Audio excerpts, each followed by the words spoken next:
Selamat pagi, salam sejahtera. Terima kasih kena bersama dengan saya di Nazilin Unity Channel. Pagi ini kita dikejutkan dengan satu pendedahan luar biasa berkaitan dengan pembentukan kabinet Datuk Seri Anwar Ibrahim. Ini penjelasan yang kita tunggu-tunggu. Ini penjelasan yang kita harap-harapkan daripada pihak Datuk Seri Anwar Ibrahim.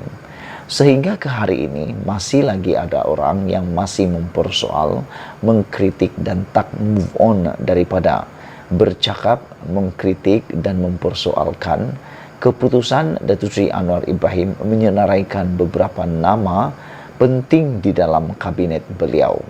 Dan yang paling mendapat kecaman daripada netizen, media maupun daripada Perikatan Nasional sendiri sebagai pembangkang ialah pelantikan Tengku Zafrul, Tengku Abdul Aziz di dalam kabinet Datuk Seri Anwar Ibrahim sebagai Menteri Perdagangan Antarabangsa dan Industri, menggantikan pengkhianat yang telah disingkirkan daripada Parlimen kerana kalah dalam PRU baru-baru ini, iaitu Azmin Ali. Tapi sebelum kita teruskan ulasan kali ini, mohon kiranya anda bantu saya untuk menekan butang subscribe. Tekan butang subscribe itu percuma dan anda tak perlu bayar apa-apa. Baik, kita ulas ke hari ini pencerahan dan penjelasan mengapa Datuk Seri Anwar Ibrahim masih memilih Tengku Zafrul sebagai Menteri Perdagangan Antarabangsa dan Industri MITI yang orang tak pernah tahu. Dan saya fikir kalau selepas anda tahu ini, anda patut berhenti mempersoalkan dan bertanya lagi mengapa Tengku Zafrul disenaraikan sebagai Menteri dalam Kabinet Datuk Seri Anwar Ibrahim. Berikut ialah rekod dan pencapaian Tengku Zafrul yang hebat yang dicatatkan. Ketika ramai orang masih tercari-cari jawapan bagaimana Tengku Zafrul boleh dilantik lagi sebagai menteri dalam pentadbiran Anwar Ibrahim, seorang tokoh politik veteran serta berpengalaman iaitu Tengku Azlan Sultan Abu Bakar melihat perkara itu dalam sudut yang berbeza. Kata beliau, dengan kekal lagi dilantik dalam kabinet baru-baru ini, Tengku Zafrul telah memperlihatkan dirinya seorang yang hebat serta luar biasa. Bekas CEO CIMB Bank itu, tambah Tengku Azlan, mula dilantik sebagai Menteri Kewangan ketika era kepimpinan Muhyiddin Yassin. Kemudian terus dikekalkan di jawatan sama selepas Ismail Sabri Yaakob mengambil alih jawatan Perdana Menteri dan kini sebagai Menteri Perdagangan Antarabangsa dan Industri pula di bawah Anwar yang menerajui negara. Ini menunjukkan beliau bukan saja berjaya kekal sebagai menteri di bawah 3 Perdana Menteri, malah melalui Perdana Menteri yang datang daripada 3 parti yang berbeza. Bayangkan, itu kehebatan Datuk Seri, itu kehebatan Tengku Zafrul. 3 orang Perdana Menteri mengekalkan beliau. Dan yang lebih menarik, daripada 3 parti yang berbeza. Muhyiddin daripada Bersatu, Ismail Sabri Yaakob daripada UMNO, dan Anwar daripada PKR. Perkara ini memperlihatkan Tengku Zafrul seorang yang hebat serta luar biasa, yang pencapaiannya tidak mampu dilakukan oleh orang lain. Jelas Tengku Azlan lagi. Tegasnya, tidak pernah ada mana-mana pemimpin yang mampu kekal sebagai menteri di bawah 3 Perdana Menteri yang datang daripada parti yang berbeza. Ini adalah bukti nyata beliau seorang yang hebat dan kita patut berbangga serta mengucapkan tahniah kepadanya, tambah beliau.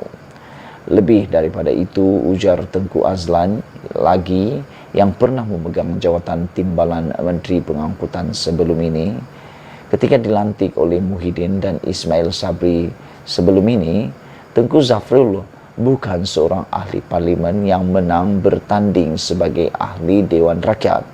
Sebaliknya, hanya melalui lantikan sebagai ahli Dewan Negara. Kekalnya lagi, Tengku Zafrul dalam kabinet Anwar baru-baru ini turut perlu sekali lagi melalui lantikan sebagai senator kerana beliau kalah bertanding mewakili Barisan Nasional di kawasan Parlimen Kuala Selangor dengan calon PH Zulkifli Ahmad. Ini bermakna sekali lagi juga beliau melakukan pencapaian yang sangat hebat dan luar biasa. Walaupun kalah bertanding tapi masih dapat jawatan menteri. Sedangkan Zulkifli yang menang sebagai ahli Parlimen Kuala Selangor tidak dapat jawatan apa-apa. Secara jujur, kata beliau, kita sebenarnya patut sangat berbangga dengan pencapaian hebat beliau itu. Dapat jadi menteri di bawah 3 Perdana Menteri berbeza yang datang daripada parti yang berbeza. Kemudian setelah kalah bertanding pun tetap kekal lagi sebagai menteri, kalaupun ia bukan suatu rekod dunia, tapi pasti ini adalah rekod luar biasa lagi hebat yang tidak pernah berlaku sebelum ini di negara kita, kata Tengku Azlan lagi. Ini jugalah, kata Tengku Azlan, erti sebenar slogan Malaysia Boleh yang selama ini menjadi pembakar semangat bagi rakyat negara ini untuk melakukan apa yang ternampak mustahil dan luar biasa. Tengku Zafrul membuktikan semangat Malaysia Boleh dalam dirinya berada di tahap yang paling tinggi sekali. Dengan itu, tegas Tengku Azlan, seterusnya selain kita wajar berbangga dengan pencapaiannya itu, Tengku Zafrul diharapkan lebih cemerlang dengan tugas barunya di Kementerian MITI, terutama dalam menarik kedatangan pelabur asing bagi merancangkan lagi pertumbuhan ekonomi negara. Dengan pencapaian dan rekod luar biasanya itu, menurut Tengku Azlan, tidak mustahil Tengku Zafrul juga mampu melakukan sesuatu yang luar biasa di Kementerian MITI yang baru diterajuinya. Sabudin Hussein, 5 Disember. Saudara-saudara yang saya hormati sekalian, pelantikan Tengku Zafrul sebagai menteri di MITI sebenarnya satu kejutan paling besar yang saya terima dalam kabinet Datuk Seri Anwar Ibrahim. Saya secara pribadi pun tidak pernah menyangka Tengku Zafrul boleh melakukannya sebanyak 3 kali. Pertama kali dilantik zaman Muhyiddin dalam Parti Bersatu. Kali kedua dilantik lagi oleh Ismail Sabri Yaakob di parti yang berbeza, yaitu UMNO. Kali ketiga di Parti Pakatan Harapan melalui PKR. Perdana Menteri yang ketiga, Anwar Ibrahim, turut menyenaraikan Tengku Zafrul. Apa sebenarnya yang ada dalam diri Tengku Zafrul itu kekal menjadi tanda tanya, tetapi yang menariknya dari segi positif, beliau mempunyai aura untuk dilantik lagi. Sekian dulu untuk kali ini. Jangan lupa tinggalkan komen Anda, tekan butang subscribe. Malaysia yang kita punya, kita juga sama-sama cintai Malaysiaku. Bye-bye.